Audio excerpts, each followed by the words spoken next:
दिव्यांग बांधवांना निवडणुकीत प्रतिनिधित्व देण्याची मागणी मंत्री पंकजा मुंडे यांनी निवेदन स्वीकारलं।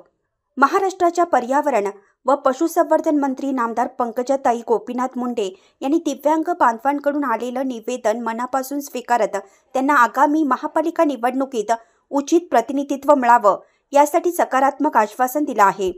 बाळासाहेब घुगे यांनी काल मंत्रालय मुंबई येथे पंकजाताईंना भेटून दिव्यांग समाजासाठी महापालिकेत एक जागा राखीव ठेवण्याची मागणी केली। दिव्यांग बांधवांना मुख्य प्रवाहात आणण्यासाठी सरकारने ठोस पावले उचलावीत अशी भूमिका त्यांनी मांडली। यावेळी पंकजा मुंडे यांनी निवेदन मनमोकळेपणाने स्वीकारत दिव्यांग बांधवांच्या न्यायासाठी नक्की प्रयत्न करू असं आश्वासन दिलं।